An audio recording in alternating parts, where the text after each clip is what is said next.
తలుపు తట్టాడు శ్రీని. రాధ తలుపులు తెరిచింది. రాధను చూసి శ్రీని ఆశ్చర్యపోయాడు. రాధా! నువ్వా? నువ్విక్కడెందుకున్నావ్? అన్నాడు. అదేంటి బావా! ఇంకెక్కడుంటాను? ఎవరే అది? లోపల్నుంచి లక్ష్మి కేక యేసింది. బావమ్మా! అంది. అప్పటికి గాని శ్రీనికి స్పృహ రాలేదు. తను వచ్చింది తన ఇంటికి కాదు, తన మామయ్య ఇంటికన్నమాట. గోపాలరత్నం, లక్ష్మి బయటకు వచ్చి శ్రీనిని చూసి ఆశ్చర్యపోయారు. శ్రీని ఏదో బాధపడుతున్నాడని గోపాలరత్నం అతన్ని లోపలికి తీసుకెళ్ళాడు. చివరికి ఏమైందో చూశావేంట్రా?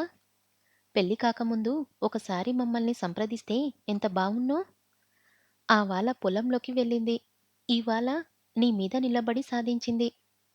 అలాంటి పిల్లతో మామయ్యా! అని అరిచాడు శ్రీని. అబ్బబ్బా! అతనసలే మతిపోయి ఉంటే మధ్య మీ దెప్పులేమిటి? అంది లక్ష్మి. భోంచేశావా బాబూ? శ్రీని మాటలకి తడుముకొని చివరికి చేశానని అబద్ధం చెప్పేశాడు. ఇలాంటప్పుడు ఏం మాట్లాడాలో శ్రీనికే అర్థం కాలేదు. గోపాలరత్నానికే తెలీదు. రాధ అంతకంటే మాట్లాడలేదు. లక్ష్మి పాలు తీసుకురావటానికి లోపలికి పోయింది. అన్నం తిన్నావా? అబద్ధం మాడుతున్నావ్ కదూ? అంది రాధ శ్రీని చెవిలో. శ్రీని ఆమె వైపు ఆశ్చర్యంగా చూశాడు. ఇప్పుడే నేను శారదక్క దగ్గర్నుంచి వచ్చాను. వెళ్ళు బావా ఇంటికి అంది. శ్రీని లేవబోయాడు. లక్ష్మి పాలు తెచ్చింది. శ్రీని బాగున్నదని పాలు తాగేసి గబగబా ఇంటికి బయలుదేరాడు. శారద పూలమాలల పక్కన కుర్చీలో పడుకొని శూన్యాన్ని చూస్తుంది. తను గెలిచింది నిజమే. కాని ఎవరెవరికి తలంపులు తెచ్చింది? తండ్రికి, భర్తకి. తను తండ్రి మీద సాధించాలనుకున్నదంతా సాధించింది. కాని అన్నం పుణ్యం మెరుగని శ్రీనిని ఎందుకు బాధించడం? తలుచుకునే కొద్దీ ఆమె కడుపు దేవినట్లనిపించింది. ఇంతలో శబ్దమై లేచి చూసింది. శ్రీని లోపలికి వచ్చాడు. శారద మాట్లాడకుండా వంటింట్లోకి వెళ్ళి 2 విస్తర్లు వేసింది. శ్రీని కాళ్ళు కడుక్కునేందుకు నీళ్లు ఇచ్చింది. తువాలందించింది. శ్రీని 2 విస్తర్లు చూసి విస్తుపోయాడు. అయినా మాట్లాడకుండా భోంచేశాడు. పక్కనే కూర్చొని శారద కూడా భోంచేసింది. భోజనమయ్యాక శారద విస్తర్లు తీసేసింది. శ్రీని తిన్నగా లైబ్రరీలో కూర్చొని ఉన్నాడు. శారదా! ఉలిక్కిపడింది శారద. ఒకసారి ఇలా రా. భయం భయంగానే ఆ గదిలోకి వెళ్ళింది. కూర్చో. భయంగానే కూర్చుంది. క్షణం నిశ్శబ్దం తర్వాత శ్రీని ముందుకు వంగి అడిగాడు. శారదా! ఒక మాట అడుగుతాను. నిజం చెప్తావా? ఏమిటి? మీ నాన్నగారి మీద నువ్విలా ఎందుకు కక్షలో ఉన్నావ్? శారద ఎదురు చూడని ప్రశ్న. శ్రీని ముఖంలోకి చూసింది. ఏదో అనురాగం, ఆప్యాయత కనిపించాయి. చిత్రంగా నవ్వింది. పెళ్ళైన తొలి రోజుల్లో ఈ ప్రశ్న అడిగి ఉంటే నిజం చెప్పి ఉండేదాన్ని. కాని ఇన్నేళ్ల పరిచయంతో మీరు నాలో ఒక భాగాన్ని బలహీనతపరిచేశారు. క్షమించండి. ఆ సమాధానం జ్ఞాపకతికండి అంది మెల్లగా. శ్రీని మళ్ళీ చాలాసేపటి వరకు మాట్లాడలేదు. శారదా! నా మీద నీకు ఇప్పటికీ ఎలాంటి అభిప్రాయం లేదా? లేకేం? ఒక సహృదయుడైన మిత్రుడు. మనసు ఇవ్వగలిగే ఆప్తులు మీరు. అంతేనా? అంతకు మించి మరోటేదైనా ఆశిస్తున్నారా? మిత్రుత్వం అనేది మనసులు కలిస్తే ఏర్పడుతుంది. కానీ మన స్నేహం అలాంటిది కాదనుకుంటాను. నీ మెడలో తాళి కట్టి ఇంతకాలమైంది. అయినా ఈనాటికి మన ఇద్దరి మధ్య భార్యాభర్తల సంబంధం లేదు. ఇక ఎప్పటికీ ఇంతేనా? శారద తలొంచుకుంది. క్షమించండి. ఆ సంబంధాన్ని గుర్తుకు తెచ్చి నన్ను బలహీనురాల్ని చెయ్యకండి. క్షణం నిశ్శబ్దం. తర్వాత శారదే అంది. భార్యగా మీ జీవితంలోకి అడుగుపెట్టాను కాబట్టి ఇన్నాళ్లుగా గృహిణిగా నా బాధ్యతలని నెరవేర్చుకుంటున్నాను. శారీరకమైన బాధ్యత కూడా ఉందని మీరు అనుకుంటే మీ ఇష్టం. శ్రీని ఆమె వైపు తెరపారి చూశాడు. మనసు లేని నీ శరీరాన్ని అనుభవించమంటావు. అంత నీచంగా నన్ను అంచనా వెయ్యకు శారదా అని బాధగానే లేచి బయట గదిలో పడుకునేందుకు వెళ్ళిపోయాడు. ఎన్నికలైన వారం దినాల వరకు శ్రీని బాధగానే ఉన్నాడు. పగలంతా పొలంలో ఉన్న రాత్రిళ్ళు ఇంటికి రాగానే స్నానం చేసి భోజనం ముగించి లైబ్రరీలో పడక కుర్చీలో పడుకునేవాడు. శారదలో ఎప్పుడూ కనిపించని భయం, పిరికితనం కనిపించసాగాయి. శ్రీని ఎదుట పడటానికి, మాట్లాడ్డానికి కూడా భయపడిపోయేది. రాధ వస్తే ఎంతోమంది ఆప్తుల్ని చూసినట్టు చప్పున వెళ్ళి లోపలికి తీసుకొచ్చి మనసు విప్పి మాట్లాడేది. ఇంకా ఎవరొచ్చినా మాట్లాడేది కాదు. ఒకనాడు శ్రీని పొలంలో ఉండగా చిన్ననాటి స్నేహితుడు సత్యం మిలిటరీ డ్రెస్‌లో వచ్చాడు. హలో రైతూ అని పెద్ద గావు కేక పెట్టాడు సత్యం. శ్రీని సత్యాన్ని చూసి ఎక్కడలేని ఆనందంతో అతని దగ్గరకొచ్చాడు. ఇద్దరూ కౌగిలించుకున్నారు. ఎప్పుడ్రా రావటం? అన్నాడు శ్రీని. మధ్యాహ్నం వచ్చాను. నీకోసమని ఇంటికి వెళ్తే వెధవ పెళ్లి చేసుకున్నానని ఉత్తరమన్నా రాయలేదేంట్రా? నీ అడ్రస్ తెలీదుగా? ఏడ్సావు. సరే, నువ్వు చేసుకున్న పెళ్ళికి చిహ్నంగా ఇవాళ పట్నంలో పార్టీ అన్నాడు. పట్నంలోనా? మర్లేకపోతే ఈ డట్టి పల్లెలోనా? సాయంకాలం ఇంటికి వస్తాను. రెడీగా ఉండు అని సత్యం శ్రీని మాటైనా వినిపించుకోకుండా వెళ్ళిపోయాడు. సాయంకాలం అన్న టైంకి కారేసుకొని శ్రీని ఇంటికి వచ్చాడు. కారు శబ్దం విని శ్రీని బయటకు వచ్చాడు. కారులో నుంచి దిగబోతున్న సత్యం శ్రీని కారెక్కి కూర్చోవడంతో ఊసురంటూ కార్ని సిటీ వైపుకు పోనిచ్చాడు. సిటీలో ఒక పెద్ద ఇంటిలో సత్యం పార్టీ అరేంజ్ చేశాడు. పెద్ద పెద్ద వాళ్ళంతా వచ్చారు. అందరికీ శ్రీనిని పరిచయం చేశాడు సత్యం. శ్రీని అందరికీ కరాచలనం చేశాడు. పార్టీ మొదలైంది. అంతా గ్లాసులో విస్కీలు పోసుకున్నారు. సోడాలు వేశారు. శ్రీని హడలిపోయాడు. అలవాటు లేదురా సత్యం అన్నాడు. ఈడియట్లా మాట్లాడకు. సొసైటీలో తాగనివాడు ఫూల్ కింద జమ కడతారు. మాట వరసకైనా ఈ ఒక్కరోజు తాగు అని బలవంతం చేశాడు. విస్కీ వేగటుగా ఉంది. ముక్కులో నుంచి చెవుల్లో నుంచి వేడిగాలులు వీచినంత పనైంది. అయినా సత్యం మొహం చూసి తాగక తప్పలేదు. పార్టీలో ఆడ మొగ అంతా భేదం లేకుండా తాగుతున్నారు. ఇలాంటి సొసైటీని చూడటం ఇదే మొదటిసారి. అతని అంతరాత్మ ఘోష పెట్టింది. మద్యపానాన్ని షేధముందని తన గ్రామంలో కాపుసార బట్టిల వాళ్ళని బెదిరించి చివరికి తీయించగలిగాడు. కాని అదే తను ఇవాళ ఇక్కడ అందరితో బాటు తాగుతున్నాడు. మద్యం నిషేధముండగా ఎలా తాగగలుగుతున్నారా? అన్నాడు శ్రీని మరీ అమాయకంగా. ఎలాంటి చచ్చు ప్రశ్న వేశావురా? వీళ్ళందరికీ లైసెన్సులు ఉన్నాయి. అయినా వీళ్ళు తాగినా పర్వాలేదు అని హుషారు చేసి సత్యం అతనికి మరింత తాగించాడు. గ్లాస్ పూర్తయ్యేసరికి అతనికి బండరాముణ్ణి బట్టి తీసెయ్యమన్న దీనాన వెనక కనిపించిన శారద కళ్ళ ముందు నవ్వుతూ కనిపించింది. ఉలిక్కిపడ్డాడు శ్రీని. గ్లాసులో సత్యం మరికొంత ద్రవం వేశాడు. శ్రీని వద్దంటూనే గ్లాస్ పూర్తి చేశాడు.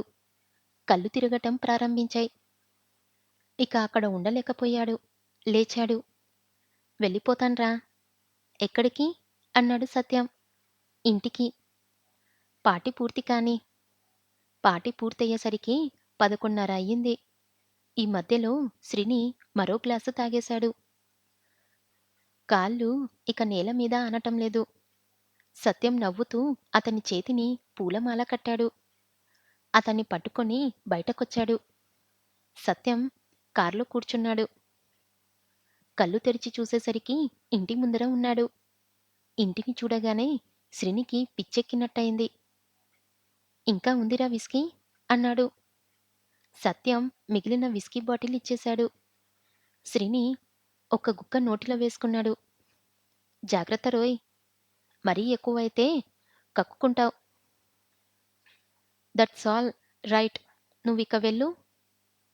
వెళ్తాను, కానీ ఉదయం బండికే వెళ్ళిపోతున్నా మరి.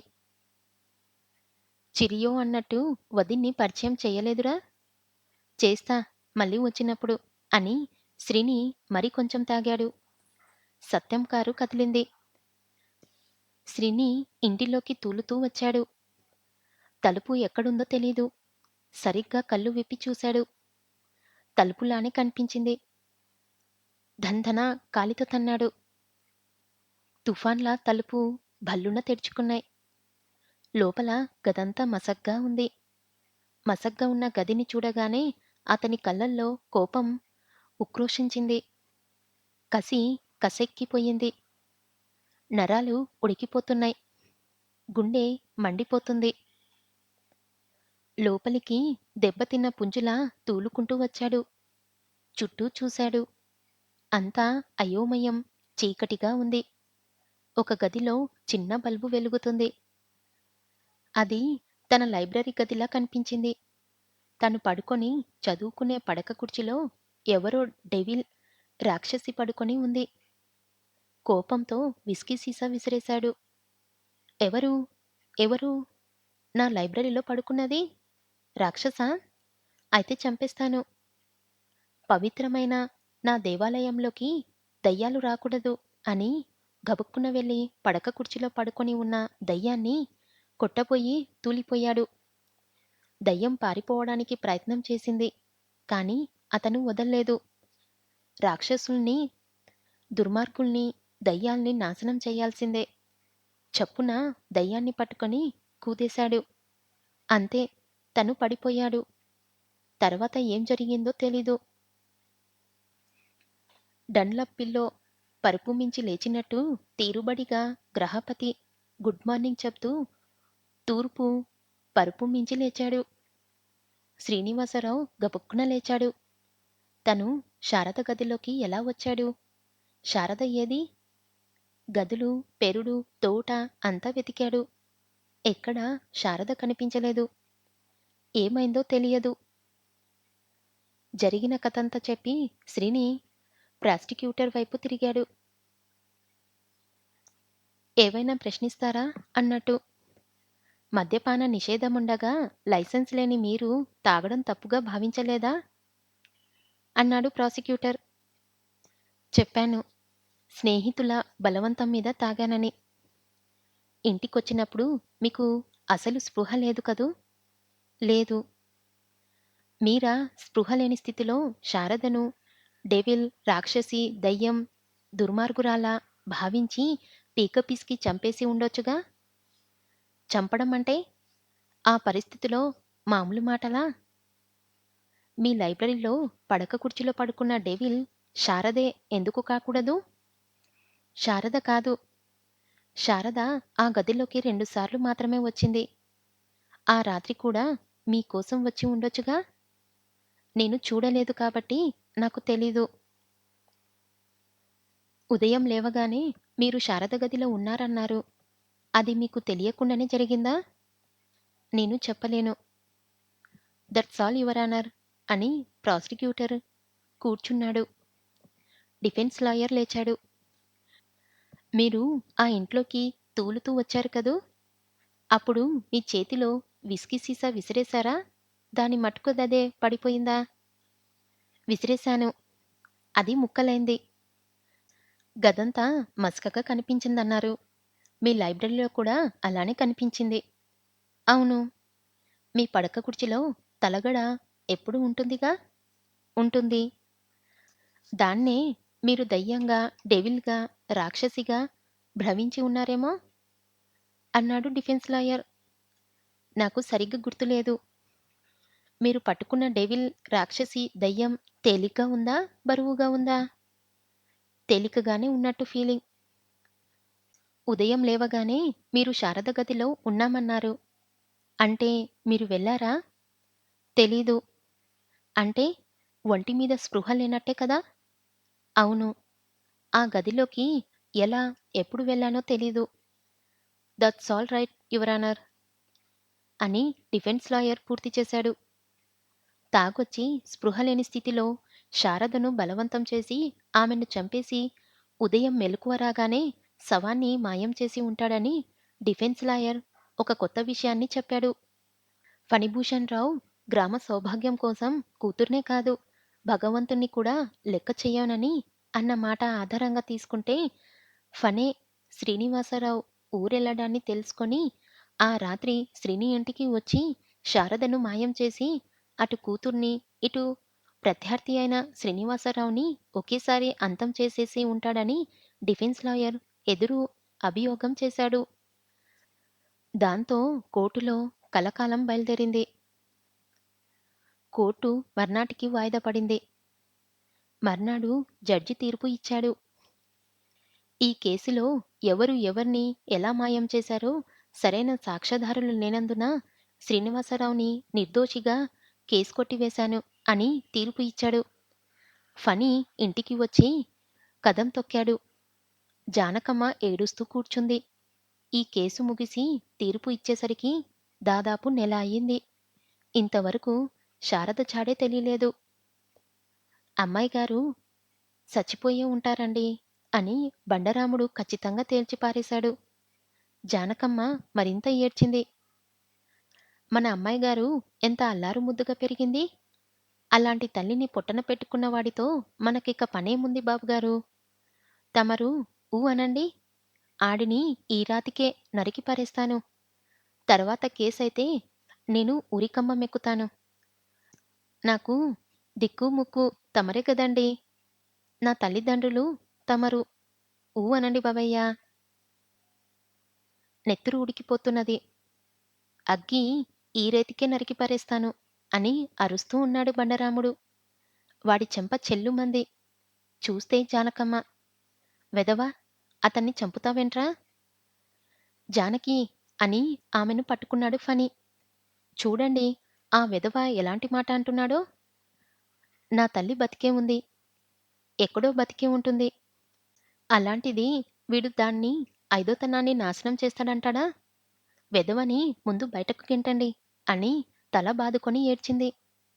నీకు మతిగాని పోలేదు కదా? వాడు అనగానే అనుజ్ఞించేస్తానా? ఆ స్త్రీని అసలు నిజం చెప్పటం లేదు. ఏం జరిగిందో వాడి నోటితోనే కక్కించకపోతే నా పేరు ఫనే కాదు. మీరేం కక్కించనవసరం లేదు. నేనే వెళ్ళి అల్లుల్ని ప్రాధేయపడతాను. వద్దు, నువ్వెళ్తే చెప్తాడేంటే? హైకోర్టుంది. అతన్ని తిప్పి తిప్పి సర్వనాశనం చేసినాడు. అతన్నే నిజం చెప్పేస్తాడు. అప్పుడు చెప్పొచ్చు వాడి పని అని బండరాముణ్ణి బయటకు పొమ్మని చెప్పి జానకమ్మను లోపలికి తీసుకుపోయాడు.